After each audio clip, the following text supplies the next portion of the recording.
ambitious people do want to take on more and deliver more and move fast. And sometimes, again, you can find like the fastest moving product, sub product within a company and like be there. And then you'll have like an accelerated career trajectory in those big companies as well. But often you may not be in that part of the company, right?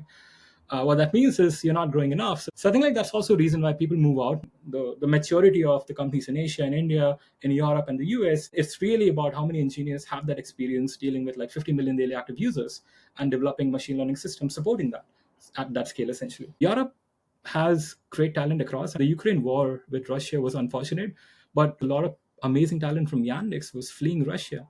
And a lot of people were in Turkey and they just landed in UK and they were looking for jobs. And it was at one point it was cheaper for us to hire in Europe than like in Bangalore. I was working with an engineer in Poland, and he's by far the best engineer I've worked with. I just was talking with him like 2 weeks ago, and he's still at Microsoft. He's still in Poland. He's still again he I, that talent is available. The problem is discovery. Nobody's aware of that talent. You look at their LinkedIn has like 136 connections without a photo. To get a machine learning product to actually move metrics, you have to get the most fine details correct. When your staff engineer and other engineers are talking and it's not written, then a lot of these things just get lost.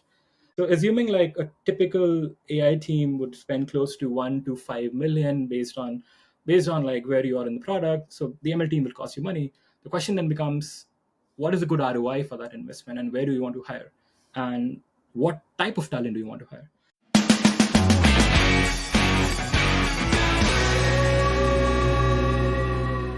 Hey everyone, I know it's been a while since we've released one of these episodes, so excited to be coming back with the Svagat show. I've got someone with me. Both of us went to the same university in India.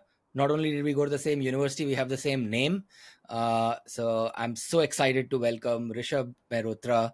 Rishabh, why don't you give a quick intro to our audience? Yeah, thanks, Rishabh. Great to be here. So I've been in the UK for the last 1 decade, almost. I grew up in India. I went to BITS, came here for my PhD at UCL, wherein I was working on search, then ventured into recommendations at Spotify and Sharechat, and now I'm working on LLMs at Sourcegraph.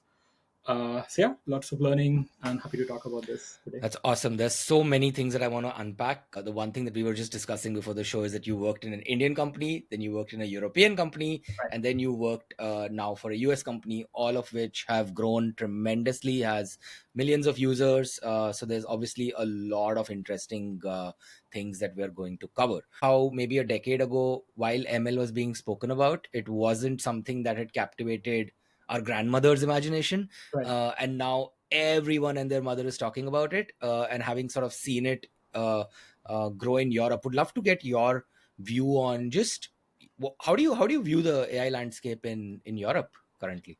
Yeah, so I think let's not kid ourselves. So there's a huge difference across the world. US being really like ahead, but I think like I've seen pretty happy with the growth which you've seen like in Europe and also in the UK. The talent density, the kind of funding we have, the government support, the university support. So I think across all these dimensions, like if you look at AI, right? There's going to be different layers, right? Right now, at least in the LLM land, a lot of investments are going to the infrastructure, and people are now switching to applications. And we literally have like correspondingly some leaders across each of them. So if you look at the model world, then we have Poolside and Stability. Stability was one of the initial companies which introduced diffusion models for visions, which is great. Poolside is developing a foundation model for code, which is great. So we have really like good companies in the model layer. We have good companies in the applications layer. Like in the UK, we have Synthesia doing a lot of like video generation from text. We're also like Aleph Alpha in Germany. That's doing a lot of sovereign AI, which is really interesting because probably we'll talk about a bit on regulations and Europe's view on that. So how do you develop that? But not just applications and models, but look at hardware. We have GraphCore in the UK, which was one of the initial companies to develop anything outside of GPUs, like IPUs and intelligence processing unit. And also like Wave got like huge funding recently in the UK around self-driving cars. So I think like just looking at it, right, we have a lot of great talent, a lot of great companies, a lot of good investments across the hardware landscape, across the models landscape, across the application landscape. So I think like to me it looks pretty exciting to be in UK and Europe at this time. Yeah, absolutely. And I think what you mentioned was probably just the tip of the iceberg, right? Under these, you have like 20, 30, 40 other companies Right. which have grown. Obviously, we've got Mistral, and even on the application side, like if I come across another video generation platform which is doing upwards of 20, 30, 40 million in revenue in Europe alone. I've Right. already heard like a bunch of names. Really, really exciting to sort of see this growth. That being said, a lot of this talent didn't just grow here, right? Like there's uh, uh, an entire sort of list of companies that have provided this talent over the years. DeepMind obviously is the one that comes to mind, which sort of created an entire generation. The place where you were at, Spotify, obviously, Spotify Research has a very interesting team. Siri has got a big Right. office in the UK. Like, any thoughts on like prior to this, open AI boom, let's call it? What like just some of the companies that have sort of created a playground to bring in this talent. Yeah, nothing like, I mean, let me go back to a topic which was very close to me 10 years ago. Like, if you look at Amazon Alexa, right? I mean, before the conversational AI is like as mainstream using ChatGPT, Alexa was one of the initial ones which was developing these skills. They acquired a Cambridge startup called EVI Technologies. This is like 10 years ago. And these guys were developing a lot of like graph knowledge bases, which you can use for like intelligent conversations, right? With Alexa essentially. And I think that was when I realized that there's a lot of like amazing companies across, and these were a spin-out from, again, not just DeepMind, these were a spin-out from Cambridge as well. So there's a bunch of these companies which are in-house homegrown, and they kind of attracted a lot of great talent and also like merged with like big companies. And also I mean, what I'm trying to say is like it's a two-way direction. Like there's a lot of great companies which had acquired. I mean, Spotify also acquired Nyland Labs from Paris. And again, Spotify homepage was one of the most important real estate for a company. I mean, for each recommendation company, the fields of real estate of importance, right? So at Spotify in 2018, we acquired Nyland from Paris and then absorbed and brought all these folks to New York and created a new homepage team around these people. So I think like we're seeing like a lot of inbounds and outbounds from these big companies. Spotify, of course, like I spent 4.5, 5 years over there. A lot of amazing talent across UK, mostly in Stockholm and also New York. And even right now, when I meet a bunch of companies, including Graphic, I think like in the first meetup of Svagat, we had like one of the founders of there, Devang, when we met in person. So again, Yeah. he was also like at DeepMind. His co-founder Adam was at Spotify. He worked with me in the same floor on the Spotify office. So we're seeing a lot of like great experiences, both from applied research, but also applied machine learning and also like front end across like Spotify, DeepMind, Apple, uh, in the UK, which is kind of spawning a lot of amazing up and companies essentially here. Which makes me wonder that people who were there during the first phase of this journey in these companies, are any of them still around, or have most of them left? Because I keep on hearing, I mean, DeepMind is interesting because the founders moved out and now Right. they've joined Microsoft. Yeah. Obviously I've seen a lot of folks from Spotify, in these companies, but like, is has it reached a point where everyone, like, are these places becoming more like schools from where all the other companies, maybe the ones that have started more recently, are going and hunting talent from? Yeah, that's a good point. I think that's also an artifact of not just European companies, but also big companies, right? So there's going to be like a path of production. There's going to be a path of promotion. There's going to be like a growth in like your own real estate. And ambitious people do want to kind of take on more and deliver more and then like move fast. And sometimes, again, you can find like the fastest moving product, sub product within a company and like be there. And then you'll have like an accelerated career trajectory in those big companies as well. More often than not, you may not be in that part of the company, right? What that means is you're not growing enough. So then, like again, it's not that you don't want to work here. It's just that hey, maybe like there's a lot better growth elsewhere. So I think like that's also a reason why people move out, not just to create startups, but also like other companies, because again, they may or may not be at the most critical like feature for the companies today, right? So I think looking at Spotify, I mean, amazing talent, not just in the last 4 or 5 years, but look at 2012. Eric is one of the founders of Modal Labs, and he was the original person who developed Annoy, which was like nearest neighbors, approximate nearest neighbors. So I think like there's a long history across each of these companies, and I'm more aware of Spotify just because of my history over there. But you start seeing a lot of amazing talent, which again, we've done it at scale, which is the important part, right? The reason why people are more keen on, hey, I mean, you've done these problems at scale, so I might invest in you versus somebody else, is because people who have seen these problems across like 100 million, 200 million active users, monthly active users, there you start seeing that, oh, there are these challenges which any company would face. And that experience is something which counts a lot, right? And I think like when we get to the point of discussing the maturity of the companies in Asia and India, in Europe and the US, then it's really about how many engineers have that experience dealing with like 50 million daily active users and developing machine learning systems supporting that at that scale essentially.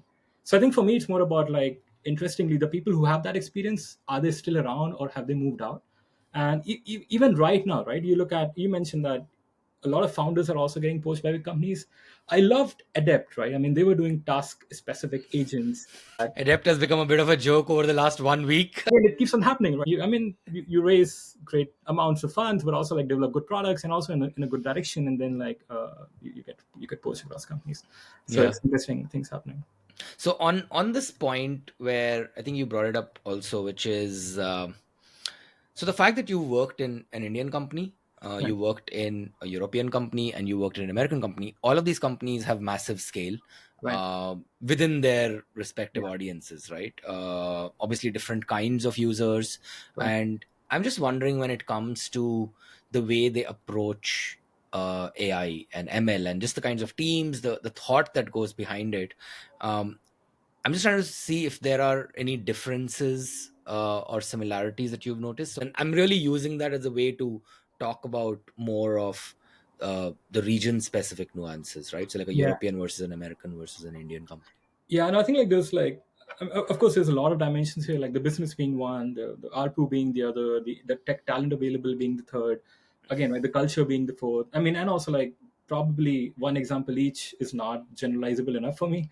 Uh, but yeah, I think I'll start with like my reason of switching, right? I mean, Spotify was great. We did a lot of like multi-objective machine learning work, which impacted like artists and like other stakeholders internally, and the users as well. The reason why I switched to ShareChat was because ShareChat did a lot of like short video recommendations, wherein you need real-time machine learning. Because imagine if you're on 15 minutes on Spotify, you're going to consume 3 music tracks. But then if you spend 15 minutes on ShareChat or Marge, you're going to consume like 30 short videos, right? That 30 short videos means I get a lot more feedback signals, so I can do a lot of feedback aware in session personalization. So the scope of real-time machine learning at ShareChat is far more than the scope of in session personalization that the Netflix or the Spotify of the world, just because of the short video domain. For our listeners who might not be aware about ShareChat, do you want to share Yeah. what ShareChat is? Right. Yeah. So ShareChat is a company which owns two products like ShareChat and Marge. So ShareChat is kind of the Indian version of Instagram. You get a lot of images and videos. Videos are short videos and long videos. Marge is similar to what if you use TikTok, then a lot of like Indian content, Indian specific creators, Indian specific nuances, a lot of like homegrown understanding of what kind of content preferences do people across like tier 2 tier 3 cities have in India, and really like developing a product which is catered to that audiences essentially, which is also very important, right? Because most likely the US companies are not going to be paying attention to the music preferences of people in Europe, right? I mean, how many of again, right? I mean, how much are we paying attention to the creator needs and the artist needs of people in Romania, for example? But then if you develop an app in India, then you have to understand India is not just one geography, right? I mean, there's going to be like 20 plus states, really like 15 plus demographics to pay attention to. And again, what works for like Telugu people may not work for in the Hindi speaking belt, right? And there's going to be a lot of amazing, like just content nuances which we uncovered, just working with ShareChat. So again, I mean, I think the point I was trying to get to was how much attention are you paying to a general product strategy working overall, and also like, hey, I mean, no, my audiences is a very heterogeneous group of mix, and I have to really get it right, but then write 20 times across 20 different groups, right? The reason why this is interesting to me as an ML engineer is because look, my model, can I just create like one homepage model and blast it across the entire earth? Or no, it's not going to work. I mean, whatever works in UP and Bihar will not work for Andhra Pradesh and Tamil Nadu. So then I'll have to encode all these heterogeneities in my machine learning model itself. Now, the interesting part over here is, look, there are enough problem specific nuances for people to pay attention to, but do you have the talent? And if you look at like US is like great talent, right? I mean, the Bay Area is like well known, and it's also like a lot of Austin talent, New York talent is like pretty good. But also it comes at a huge cost, right? Especially if you, again, depending on where you've raised and how much budget you have. So assuming like a typical AI team would spend close to 1 to 5 million based on like where you are in the product. So the ML team will cost you money. The question then becomes, what is a good ROI for that investment, and where do you want to hire? And what type of talent do you want to hire? So my personal experience has been the junior ML talent in India is insane. When I was at Spotify, one thing which I was missing was very high talent density of junior talent, which I can kind of hire quickly and can really learn on the fly. And we literally had a great experience. Like we had somebody who joined right just 2 years after undergrad in India. He was in my team at ShareChat, and we deployed a contextual bandit model. Contextual bandit, for people who don't know, is like step one reinforcement learning. And that's what we're using for ad load balancing. Like, how many ads do you show on the feed? If you show more ads, people are going to churn, retention goes down, you make more money, sure, but then there's a trade off there, right? So, how do we balance this trade off using some sort of RL technique? An undergrad with like 2 years experience who did not know bandits or counterfactuals on day one, within a quarter and a half, he is able to deploy it across like 60 plus million daily active user scale. And this is something which I hadn't seen before. I mean, it's not that I've worked in like these companies for 20 years, but in my limited experience, it was very hard to get something like this in production at this scale with like junior talent, essentially, right? So I'm very bullish on like the junior talent in India, because I've worked with them and I've seen like how incredibly motivated they are, and they're very quick to learn. But at the same time, right, I mean, we do see that at least it was a nightmare. I mean, this is 21, 22. It was a nightmare to hire like senior staff engineers or staff plus staff, senior staff and principal engineers in India. They would be at like the Google Maps or some of the Microsofts of the world, but not a lot of in like within India companies would have provided like the fertile grounds for the senior staff engineers to have grown.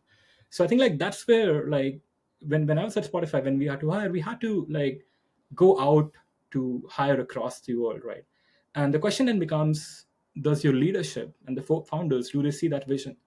Because one of the questions you asked was like, hey, how are people thinking when they're developing these products?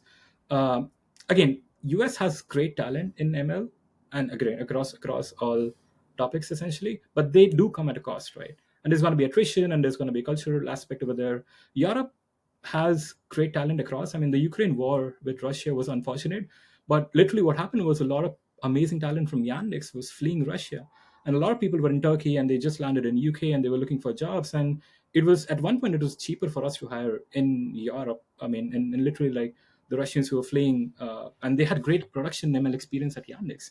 It was easier and cheaper for me to hire them than like in Bangalore at one point of time, because the Bangalore salaries are insane as well. So I think like those were the nuances which kind of played into our decision of like expanding this global team essentially. There's a lot that you've mentioned, and I want to, uncover or dig deeper into a couple of these things one by one. The first part that you mentioned, which is around, challenge in finding senior talent Yeah, in India.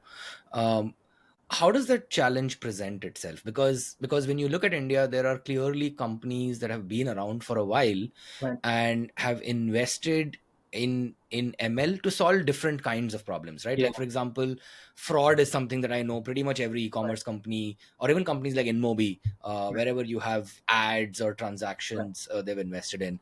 Amazon has right. obviously a massive AI team that Rajiv Rastogi Yeah, heads. team like they have Flipkart a has right, haven't solved a problem. Is the issue that these guys are in Indian subsidiaries of global companies and they're distanced from decision making, or is yeah, it like they might have a general sense of a problem, but the more right, specialized you get, yeah, because it's not like the same people when they go to the US are not leading the right, teams. When I right, look at, like, for right, example, exactly, Meta's AI division, it's right, like a bunch of VPs are Indian folks, yes, right? yes, So from your experience, where did it fall short when it yeah. came to senior talent? Yeah, I think like I mean one is just the law of large numbers, right? I mean in US you'll have like 100x similar companies, so by default like the staff engineers who have built these systems and scaled it, there'll be like far more.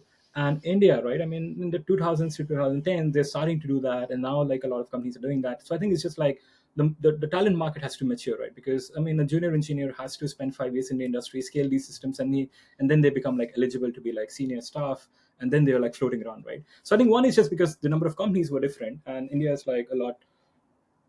I wouldn't say behind, but like the timeline for Indian companies are different than the timeline for US companies. So I think like it's just like it'll come of age, right? So I'm not worried about this. There's nothing about the talent. It's just like, hey, we have to wait. And overall, the Indian ecosystem will have enough of these, and like maybe far more, because your junior talent density is like insanely smart over there. So that's why I'm like in the coming years very bullish. But one is like just the raw numbers of companies, right? Two, I think like you alluded it briefly. I think like most of the it depends on the companies, right? Microsoft, Google, Amazon. So some of these companies are really owning primary products, and some of these are not, right? Some of these companies are, imagine, right? I mean, if I want to develop short video recommendations, then I need somebody who has experience in like user centric systems, right? But then if you're, let's say, Walmart, for example, right? Then if you worked on the Walmart recommendations and search, amazing, you have that experience. If you worked on catalog understanding, right? If you worked on metadata tagging, right? These are amazing NLP and like image problems, great. But then these are not, you're not deploying a model to users, you're not A/B testing, you don't have like offline online correlation, experimentation experience. So now that person may be an amazing applied ML scientist, but they're not experienced in the user centric systems because they haven't worked on the core search, right? And the core search might be sitting in the US or somewhere else. And again, right, the catalog team might be in India. Again, I'm just giving an example. So I think it's more about the problem focus as well. And I think like as and when, like I mean, ShareChat, Pocket FM, a lot of these other Indian companies are now starting to. I mean, they're It's serving. yeah, that makes sense, right? Because it's like for the longest time, the Google of India was Google, the YouTube of Right. India was YouTube, and so Exactly. like Right. now you've got homegrown systems, so like the whole Yeah. engineering sits at the same Right. place. Right. And also there's a differentiation between like the software engineers, even like software engineers for ML systems, and the ML science aspect. Because again, right, the talent density for pure software engineers and like MLEs, the engineering part of ML, that is also like insanely solid. I mean, we could get a lot of great talent. The I think you don't need like 50 engineers to tackle the hardest science problems, but you at least need one or two senior staff people who can guide the rest of the team. So I think again, one example is like counterfactual evaluation. Now, again, for people who are not into ML, you won't even care about counterfactual evaluation. But if you have a big ML team, you need them to iterate a lot offline so that you can pick up the best models and try it online. Counterfactual evaluation is basically a set of like stats techniques which says that, hey, I want to increase my experimentation agility. Imagine you have a team of like 100 ML engineers, software engineers, right? And they're trying to make the feed a lot better. They're trying like hundreds of experiments. Now you can only A/B test maybe 10 experiments in a week. So which one of these 100 combinations of parameters you're trying offline should you pick up and test? Now, if your offline metric is bad, then offline metric says, hey, I think model one is better than model two by 5%. You trust that, you're going to deploy model one. No, it's wrong because your offline metric is wrong. You try the model two was better than model one, so you shouldn't be trusting your metric. Now, this is like the entire point. Again, most of these LLM companies don't care about it right now because nobody's A/B testing to that extent. Hopefully, they will be. Maybe we can touch upon that as well. I think as the companies scale in terms of daily active users, you start getting paying more attention to experimentation, A/B testing, and all of that. Now, this area is around experimentation, and it was very hard for me to. Again, Booking.com has insane talent. A lot of Yahoo research in 2011 was doing a lot of this, and they then spread across. Like when Facebook searched long, they had a measurement team which literally took people from the Microsoft research measurement team, and like you could literally trace back, right? Similar to what how you trace back the Bell Labs, you could trace back. Look, there's an insane group of people in the 2009 to 2012 who have done this experimentation. Now somebody's leading a team at Amazon, somebody's doing the search at Meta, so you can like lineage them back to this group, right? Now this is where that is a talent which was very hard for us to hire in India, right? Not again because there's a specialized need for this, and there's a bunch of PhDs who have done this work in the industry, and they're at like some of these other like Booking.com or Amazon in Edinburgh. So then we had to kind of get them in. And one of the reasons here as well, which is also why I was bullish on like joining an Indian startup, because you have to start somewhere, right? So if you get the senior staff engineer in the team, that person will now make 10 engineers who are sitting in India learn a lot more.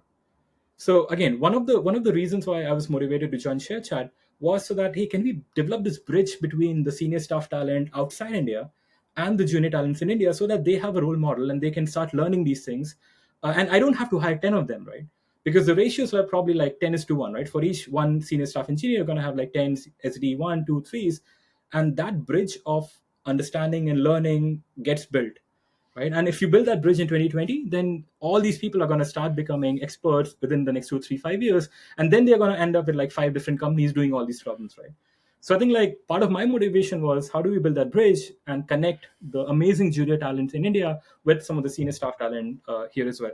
I, This is not to say that senior staff talent didn't exist in India, but again, just because of raw numbers, they're not, again, right, it's not that there are like 10x of these and you have to pay like insane salaries to get that. So I think it's just easier to kind of do that in Europe than in India at some point in time. So let's then dig deep into this, right? I heard about ShareChat because it just turned out that a lot of people that I knew, I noticed they were in London. I was like, I didn't realize they have a team.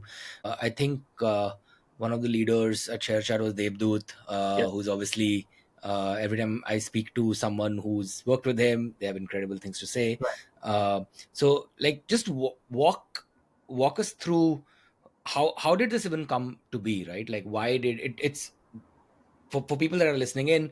ShareChat has let's sort of built out this entire AI team across India and London, Yeah. and it's just like crazy because nobody else had done it before, and I don't think a lot of companies have done it post that either. Yeah. But you guys succeeded. Uh, what was the need? What is the discussion happening around that, and like how did you go about it? Yeah, so I think I think the credit goes to David, but also like Ankush, the CEO, right? I mean, in my initial conversation with Ankush, we started talking in 2020. I was giving a tutorial at KDD, and then like David introduced us. So the first time I talked with like Ankush was sometime in 2020. I think later that year there was news like Google acquiring them, I remember, yeah. and I was like, did I really miss a great opportunity? And I was still at Spotify, I was still doing like multi-objective back then. Ankush was very clear that look, this is a feed product. And if ShareChat has to succeed as a business, then we have to do feed right. To do feed right, I have to do Rexis right. And what that means is, look, recommendation systems is critically important for our survival. So where is the talent who can make recommendation systems work at that scale? So that was very, very clear. I mean, this is like, again, this was my first time working directly with the CEO of like a big, again, right? I mean, big impact company. And it was amazing for me to see the mental clarity he had around the need for machine learning. Often you'll see founders who are doing like ML for ML's sake, or like, hey, they're doing ML because again, it's important, but it's not the primary thing, right? But again, I'm totally sold that some of these products, which are recommendation products, have to have state of the art recommendation systems, and also state of the art content systems. And if you don't have that talent, then you're probably not going to be surviving long enough. So Ankush had this like mental clarity. And I think like subsequently they started hiring one or two leaders to start like bootstrapping this team.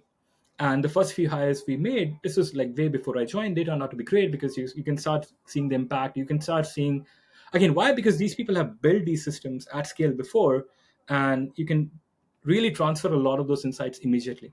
Who were some of these leaders? Yeah, so I think like there's somebody at he was at Meta, Hasta.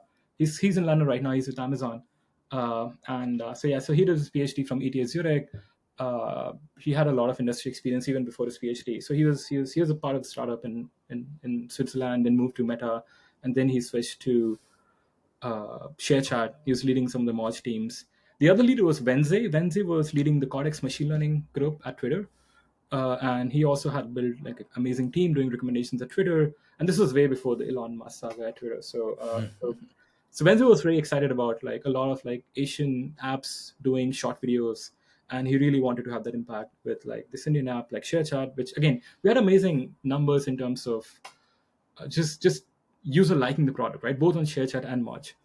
And again, looking at like 300 million monthly active users across both of these apps, was like the scale was insane, right? And so I think, so I think the summary of the initial point was the founders were convinced that look, we have to do recommendations right, and then the question becomes where is the best talent. So it's not that I join knowingly that hey, I will only hire from Europe. No, that's not the case. Let's look at what the team should be. Let's look at what the team is right now. And then you start seeing the gaps, right? And then you're like, hey, let's go hire. So we started creating like a strategy about how do I hire this talent in India. We started headhunting, and then it wasn't as obvious that, oh, it's not like I have 10 people to pick from. Was this And before the pandemic or after the pandemic? this is around, I mean, I joined 2021. So I think like this is Got just it. around the pandemic, So in people were between. used to remote working and like those Yeah, kind of, people were yeah. used to remote working. Yes, yes, yes. So it wasn't a conversation about, and again, it's not that ShareChat wanted people to move, because I started talking with them in 2020. Even then, the conversation was not that, hey, you come, you join us and you move to India. No, I mean, you can be wherever you want, especially because if the investors are international, right? What that means then is that, I mean, Tiger and a bunch of other VCs were like international. So if, again, the math might just work out, right? Because you're not paying, it's not that Bangalore is 10x cheaper anymore. Not anymore, yeah. I mean, the first few salaries I offered, this is like March 2022, and I mean, this was March 21 actually, and people were rejecting it like left, right, center. I was like, what's going on, like in the market? And we know where that led to essentially overall. Yeah, but I think like we did start hunting in India, in Bangalore, across. But I think like right. I mean, geopolitics played out in a way that some people who had done multi-objective recommendations at Yandex, they left Russia. They were in Turkey. We got them. UK works a lot with recruitment agencies. That is something Yeah. which a lot of US people are not aware of. A lot of Indian people are not aware of. But these recruiters are like amazing, and we partnered with a few of them. Cubic Recruitment being one of them. I mean, yeah. So I think then they started giving you these profiles of like insanely good talent, and I think like It's just that the bar increasingly started becoming higher and higher. And I think like I was really proud of the team. I mean, I still am. I mean, the team which is still over there is like really rock solid, and the systems they are building, even the talks, right? I mean, Sila DB is like hosting some of these staff engineers and like giving talks around those topics. So I think in terms of the backend systems, in terms of the machine learning systems, the stuff they are building right now is like really impressive. And to the extent, now this is where earlier we were talking about the need for the Indian talent and the Indian companies to be Indian minded in the product. We know, right? I mean, it's not kidding anybody that the ARPU per user is going to be, the ARPU is in India is low. What that means is the cost of recommendation per user has to be low. Now this is not something which you get for free, right? I mean, you need the good talent to pull this off. What that means is if you're serving X million users, daily active users, for your recommendation system, I think ShareChat is probably in the top 1 or 2% of companies having the lowest cost per recommendation per user, essentially. And this is not just a machine learning achievement. This is like a huge system scale achievement, because I mean we are paying like higher, I mean, double digit higher millions to GCP for our cloud. And we reduce it by more than 50% in the next year and a half. And you can do this if you have the amazing talent.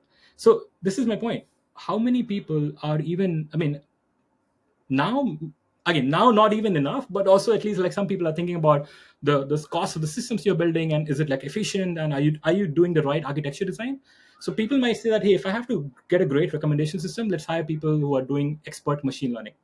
No, let's hire the amazing backend engineers as well, so that they can architect the entire system, which is far more efficient and far more cost saving than otherwise. Now, this is going to play out in your profitability path, right? Because it has nothing to do with core machine learning models. It has nothing to do with LLMs, for example, right? It's everything about, do I have the right principal and senior staff engineers to architect the system so that I can have a faster path to productivity, especially because I'm targeting tier two, tier three cities in India, which are not paying me $10 per user, for example, right? So I think what I would say is the need for that advanced talent is higher for such countries than it is for US. In US, you can afford to waste a lot of like cost on servers, cost on your engineering systems, and be a lot more inefficient because your ARPUs are high. In India, if the ARPUs are not that high, then you have to be a lot more efficient over there, right? What that means is I'll have to hire the better, I mean, not the better, but I'll have to pick the right senior staff engineers, not just on ML, but also on backend as well. Interesting. Yeah. It's I think getting the core innovation right becomes so important. You mentioned Yandex, and I was just talking to someone else, and I was sort of learning the history of ClickHouse, which sort of has its Yeah, journey right. in Yandex, right? Just very interesting to see what all that companies produced. So then how did it work? Like, I mean, was the team remote? Was it in Yeah. London? Like, So I can talk about a bit composition, yeah, right? So I think yeah, yeah. like at the end of the day, I mean, by the time I left, I had a team of 60 plus. It was a mix of 50 to 55% like SDs, almost 30% MLEs, and then the remaining like scientists. So again, I think like, I mean, I really prefer having at least like a portfolio wherein like you can have like at least 5 to 10% of your team is like applied scientists who can really innovate on the edge, because you need them and consume it. In terms of the leveling and where they were, I mean, some of the senior staff engineers were not just in UK. I mean, like we had some people from TikTok in Poland. Why? Because they've done some of these computer vision problems and like rendering and a bunch of those at scale for TikTok. So let's hire them. We got quite a few people in different parts of Europe and also in the UK. We also had few people in Seattle and one in New York. I think this is where we were very intentional about, look, this is a topic. Where do we bring the right talent for this topic, right? And again, you're not going to hire, given a choice, you're going to prefer India and then Europe and then US. But some of these topics are like, they will move your metrics far more than some of the other investments. So you need the right talent. So then you're like geographic, like, I mean, agnostic essentially. So yeah, so most of our, up until staff, a lot of people were in India. We were trying to hire like the senior staff and staff plus in Europe, and like very very selectively hiring in the US. But we did hire in the US, and it was entirely remote. We What that meant was, yeah, anybody could hire literally anywhere. Uh, but yeah, I mean, you would travel. A lot of people would travel to India, spend like some few weeks hacking together in person. Yeah, and then just coordinate. I mean, Europe and India are not like as different in terms of time zones as, I mean, they are different, but at least not as big as US and India. So did Europe end up acting as the bridge because you could spend time with both Yeah. India and US, or was like everything remote and like literally everything was getting sorted on GitHub and like Yeah. No, I what mean, was that's the case with my current company, Sourcegraph. Sourcegraph is like 100% remote. We don't even have an official headquarters. So this is, I mean, and again, right? I mean, I'm really surprised. I hadn't been in a SaaS company before. This is my first enterprise SaaS company as my employer, and the amount of SaaS tools which these guys use just blew me away. I mean, I hadn't seen that at Spotify or Sharechat, and I mean, whatever is the skills needed to pull off like a remote first company, I can see what it takes now. I did try that in my previous company. I failed miserably. Uh, yeah, so I think like we didn't have a lot of people in the US, so it wasn't as big a problem for us. But one thing coming in from Spotify, I want to be mindful that look, some companies in India are not well known for their work-life balance and like, again, right? I mean, like typically 10 years ago, you'd see that, oh, you have to be in the office by 8 p.m. because your managers are around at 8 p.m. So when I was in India last time at Goldman Sachs, it wasn't the case in my team, but that's the general perception people had. So I wanted to be sure that if I'm bringing in the ML expertise, then I will also bring in the nice, positive, happy culture of Spotify. Because I mean, culture wasn't a word in my vocabulary when I graduated my PhD. I was like, hey, let's sort by comp, pick the top, right? That was me in 2017. I spent 4.5, 5 years at Spotify. It changed me for the better. I started paying more attention to general happiness. I mean, you would see at conferences, Spotify people are a lot more happier than a lot of other companies. So I think like, if I can get a performing team which is happy, that's great. How do I bring that in? So I think like part of the reason why, again, we wanted to put in like some like no meetings after like 5 p.m. official UK time, India time, and all those. So people would still do that, and there I had to like really step in and like ask not to have those meetings. One other example is like some companies, especially in junior talent companies, they would do a lot of like private Slack conversations, which is not great for remote companies. At Sourcegraph, I cannot create a private Slack group at all. I mean, I mean, I literally am not allowed. I'm the head of AI there. I cannot create like a private Slack channel at Sourcegraph. I have to have like co-founder permissions in that group. That's really interesting. I think we took some of these things. So the time that I was at AppSmith, Right. Abhishek, who's also from Bits, CEO of AppSmith, first thing he told me was that, hey man, just don't have any private DMs. It's only if it's really really necessary, or it's like a sensitive conversation or something Right. like that. But otherwise, how will the team learn? How will you?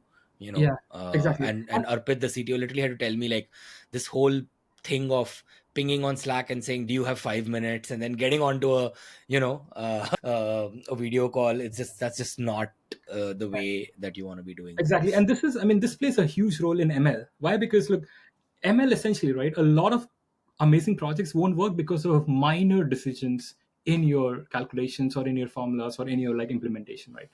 So what that means is the more written culture exists on Slack or on documents, the more you can be sure of what the actual implementation is. And that was something which I learned the hard way. I mean, there's a lot of things which I assumed in my first 6 months. I just how it would have been implemented.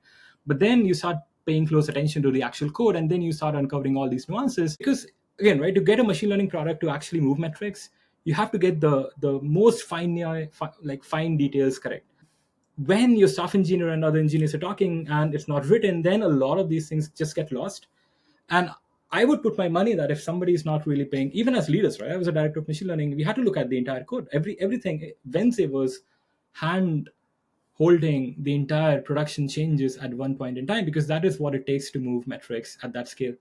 So again, it's not just about private communication being hurtful for the culture, but your ML models will not move metrics because the implementation is not exactly as you want it to be because of all these things, right? So you just wouldn't know.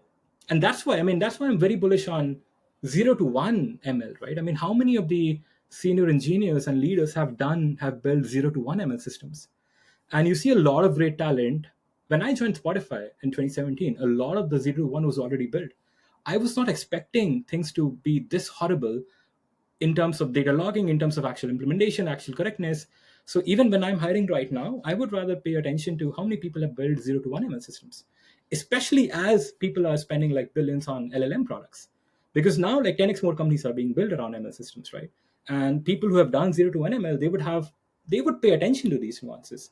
You're not going to go for the best fine tuning or the best RLHF you can do. You're going to pay attention to observability and the actual correct implementation of code, which you wouldn't, because I didn't. I learned the hard way that, oh, I should be paying attention to these things. They matter far more important than the mixture of experts model I could deploy tomorrow.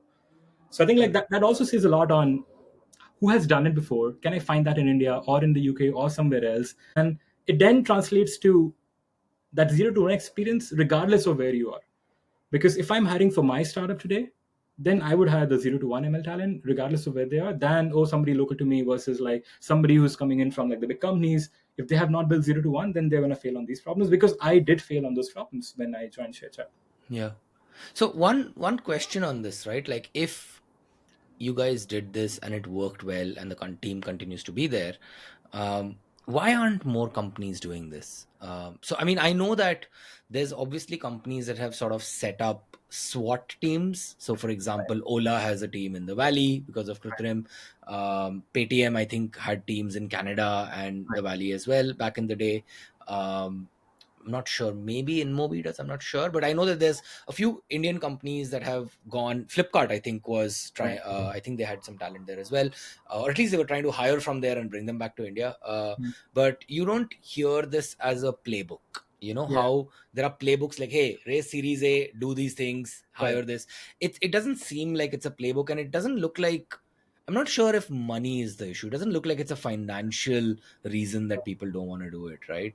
Yeah, I agree. I think like, I mean, hopefully maybe it's just that we haven't talked about it enough. Like, it's not that we've written like Yeah. 5 blog posts and Maybe, everything. maybe Bay Area, I can still understand that cost is an issue. Looking at European salaries compared to India, it's actually the delta is not that high I compared to the agree. valley. Like, I agree. I think like there's a point on like the salaries as well, like US Yeah, salaries and all. I would say that which sometimes makes me feel like, is India overvalued compared to what you pay there? I But mean, like, just why haven't more companies done this? Like, yeah, it's I'll come back incredible. to this question. I'll just take a note on the salary. Look, I agree.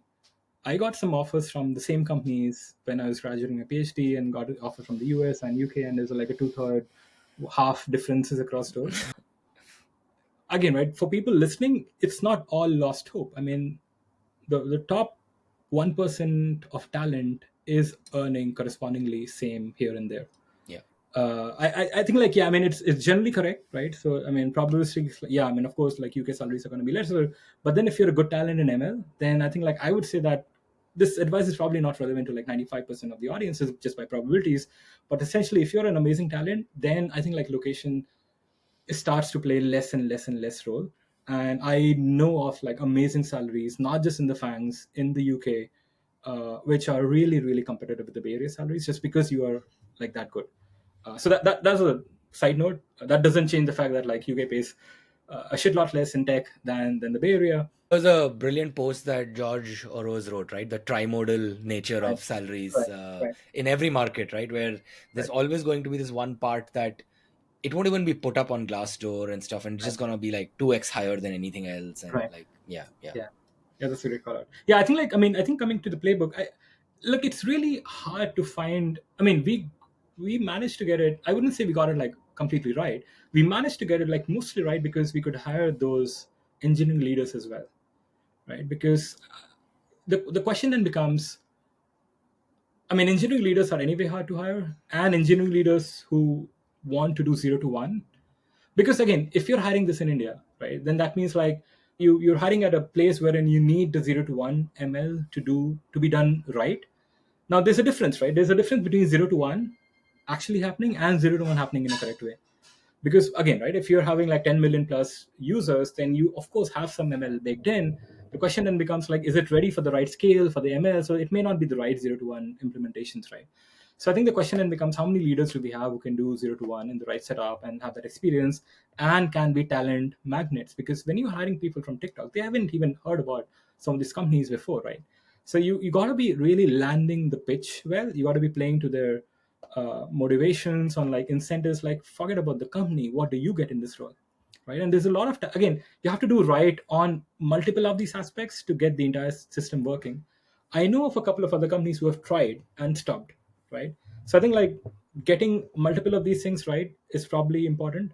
Lastly, I think it's just 24, right? I would say 2023 mid is when money started flowing a bit back into the system. So now people can start thinking about it, right? I've been having a few different conversations the last like 6 to 9 months with companies who are trying to understand, like, hey, we have some good funding now, and we want to do the right things. They may not end up hiring the big team just yet, but at least the right set of conversations I'm starting to see happen, at least in a few other companies as well. So maybe I would say, like, let's wait for a year and a half and see, like, if this picks up. uh, I don't think it's going to pick up to the level at which it should.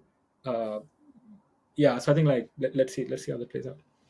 And for companies in India, do you think Europe is a good middle ground compared to the Bay Area? Because both from a time zone perspective, but also maybe from a talent, especially for some of these research roles, right? Like, Yeah, so I think, I mean, not just research, I mean, production engineering, there is a lot of amazing talent in Europe, in Eastern Europe, again, which might cost you much better than some of that level talent in India as well. I think it's also like, are you familiar with like these numbers, or have you even intentionally thought about it? So I'm guessing, like, if a lot more founders start thinking about this, then they could kind of see. And also, I think, like, access to community. where is this talent from Eastern Europe coming from? Like, there are no companies, right? Like if you think of Eastern European large companies, UiPath, consumer maybe Vinted, and like, but where is this talent coming from? I Like, mean, they're also coming in from big companies. When I was interning, my first internship at Microsoft Research in 2015, I was working with an engineer in Poland, and he's by far the best engineer I've worked with. I just was talking with him like 2 weeks ago, and he's still at Microsoft. He's still in Poland. He's still, again, I, that talent is available. The problem is discovery. Nobody's aware of that talent except for that Microsoft. You look at their LinkedIn has like 136 connections without a photo, right? And how do you get access to that talent? And this is where Swagat comes in, right? yeah. Look, I mean, how many people are even aware of these people? Discovery, right? There is no community, right? I mean, again, I wouldn't say there's no community, but there's no obvious community you can reach out to and start having these like discussions, right?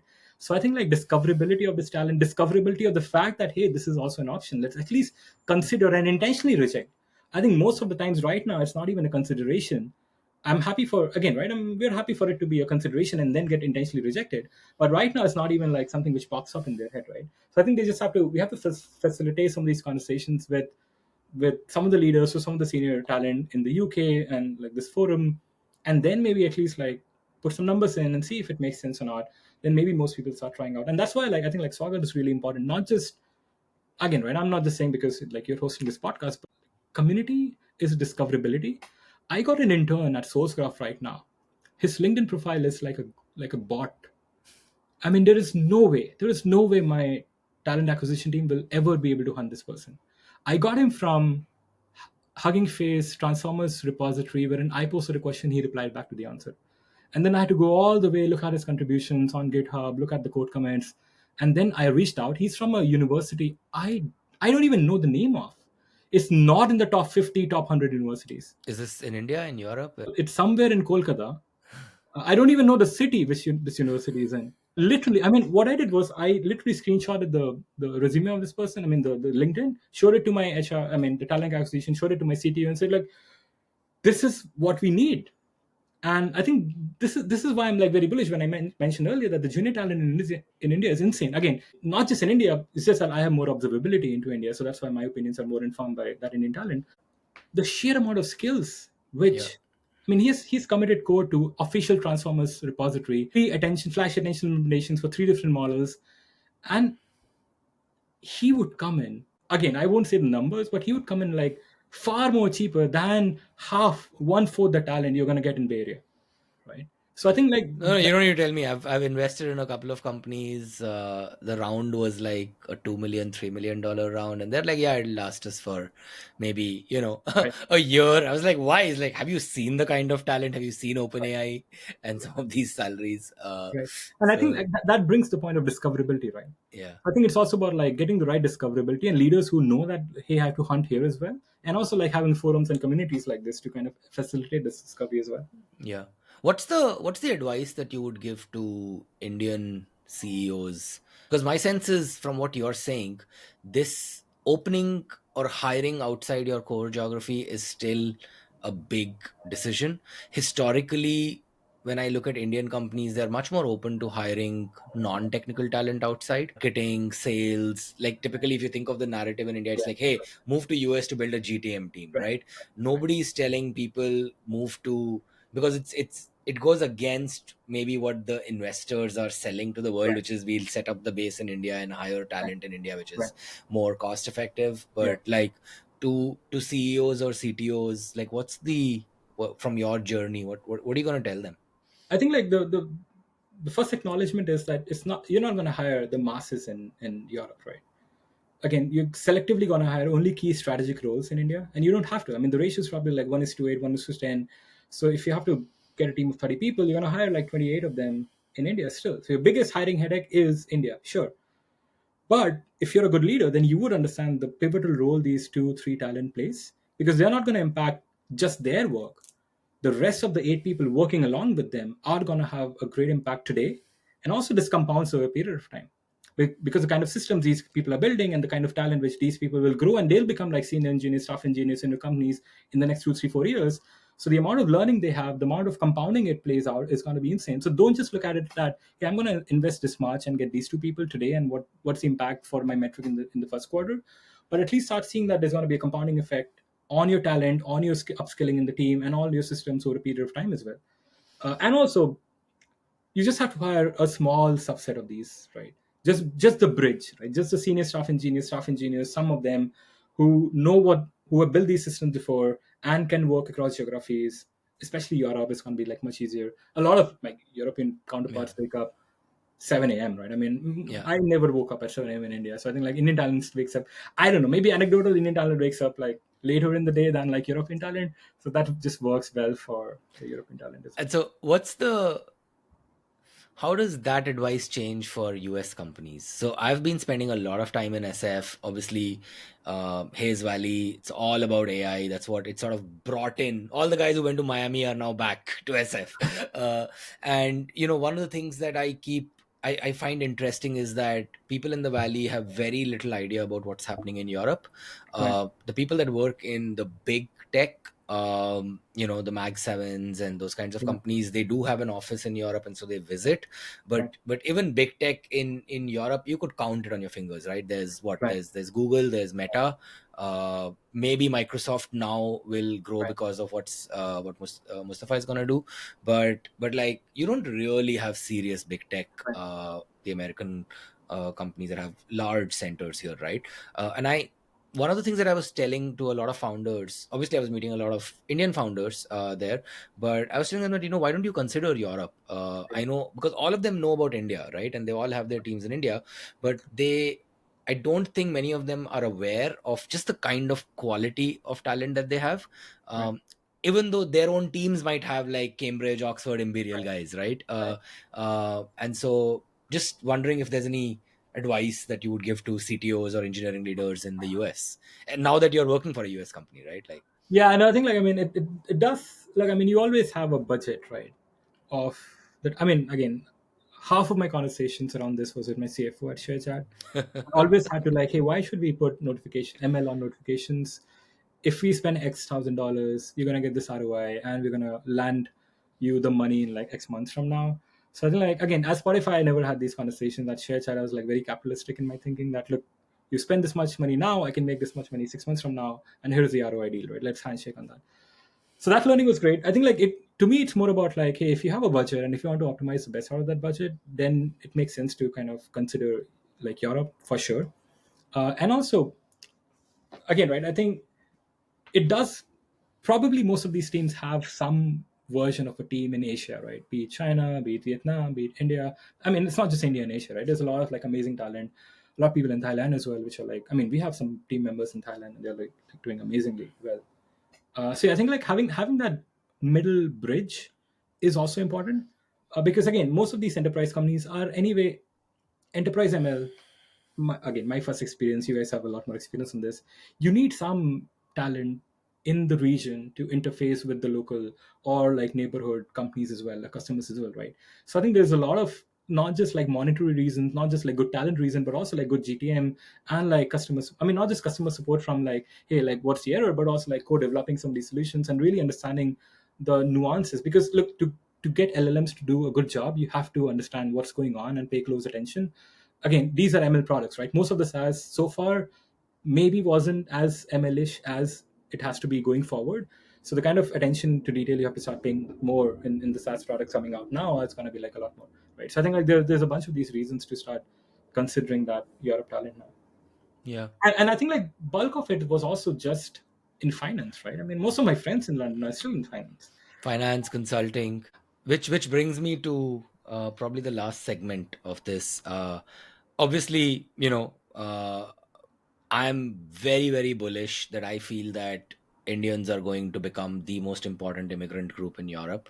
Uh, Uh, just because the kind of exposure that they're getting, also because of relatively liberal immigration uh, policies for this subsegment, which often tends to be in the highest tax bracket and genuinely contributing to the economy and so on and so forth. Um, do you foresee a lot of entrepreneurs from the Indian community to come out yeah. from the engineering base that you're seeing? Yeah, when I did my PhD, right? I mean, there's a company, User Context.ai, which me and my supervisor M&A started up. We got a deal of like 75,000 pounds, which is amazing at that point of time. Yeah. But I think like the visa for me to like get some sort of a global talent visa back then was really hard, and I couldn't, right? And then I interviewed and got a bunch of offers, accepted Spotify and joined there, right?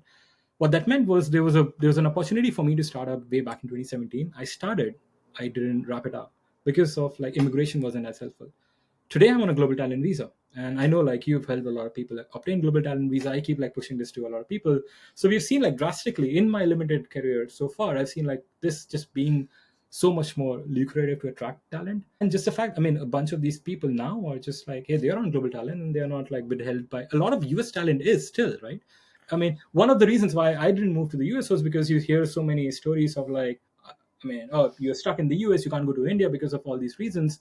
That is not the case with Europe. That is not the case definitely with UK. I mean, at least like on the visa front, I mean, touch all the wood. So like we depends, like we have an election today, so let's see what happens in the UK going forward. The visa route is like a lot better today than it was like 6 8 years ago. That's amazing. But not just that, right? I think the attention which a lot of European startups are getting now, a lot of, I mean, you've seen, I've seen on your LinkedIn, a lot of the other investors who visit Europe, I mean, the cold reach out from them to the leaders and the senior engineers. This wasn't the case 5 years ago, and at least on the grounds I'm seeing a lot more such meetings happening today than they were happening 5 years ago, right? So I think like, I mean these are not just like insights or anecdotes, right? These are like actual data points of like, oh, these conversations are happening. There's going to be like a 1% 2% conversion rate on these conversations, and then the numbers start trickling down, right? So I think like that starts happening a lot more now. And I think like the other part is, if a lot of other US companies have a base in India or are considering like, hey, what is economics works out, then people who have grown up in India, they know that this is a talent, this is where I can get this talent, this is what it might cost. And if they start becoming leaders and start growing companies in the UK, and they will have like a foot in the door in India and over here, uh, I mean, then I think like, why aren't they best placed to be here, have a team in India, have a presence in the US, and then like really conquer from a global geographic perspective? So this is something which we haven't seen before, right? Because not a lot of companies are like this tri-modal in their distribution. And we're starting to see some companies who the founders are here, they have a GTM team in the US, and they have a development team in India, and that kind of starting to play out a lot more. Yeah, yeah. I think it's going to be uh, a a war of skill, right? I think if India is able to come up with that experience, like you said, right, lot of senior talent, and that's able to fulfill the demand, then people will be happy with India. Or if they realize they're not able to find those people, they'll be like, where can I find those people? And Yeah, they'll move to where the market is, right? and upskill, Yeah. right? I mean, Indian talent is like amazingly motivated to upskill themselves. At bits 2012, right, when Facebook and other companies and started and adopting. I feel like the only way you can upskill in this space is by working, because like you can't be 30, 40 years old, join a university, right? Because the in a lot of this Oh stuff, yeah, it's all in the industry. I mean, it's all in the industry. yeah, I Yeah. mean, I've done a PhD, so it might people keep asking that, hey, should I do a PhD? Most of the research is happening now. I mean, in the industry, right? I mean, so again, like, I mean, I'll pause like a PhD or a master's program at least for now. But I think, like, I mean, we've seen this wave in India before, right? I mean, competitive programming bits, we had to really, bits was very consulting and that heavy, right, in the culture in the early 2010s. Yeah. And we really had to drive in the ICPCs and programming contest. And then that changed. The moment they got an objective that, oh, you do this and we're going to make more money, great. So I think then the flip happened. And I think we're starting to see that in ML as well. Right now, I mean, people are sending the intern which we hired at Sourcegraph. I mean, he was sending like PRs which are accepted by the famous people on Hugging Face for the most famous Transformers library today, right? That is happening by the junior talent in India. He's like a second year undergrad in a random project, right?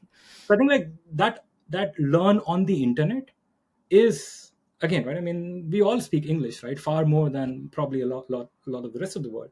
So I think like that self supervision of learning from that junior talent is going to be great. And hopefully that bridge of like senior talent in Europe helping the junior talent in India, and the senior talent in India also starting to go into not the Amazons and the Microsoft, but also the Indian companies. I think that will start creating that bridge. And I think like we're going to see some compounding effect Yeah. on the talent density there. That's awesome. Thank you so much, Rishabh, for all the insights. And yeah, I think I'm very, very excited and bullish about the rise of Indians in Europe. I think there's a lot, and people like you are sort of, providing inspiration to a lot of other guys. Like, imagine you're a 21-year-old in India thinking about what I want to do.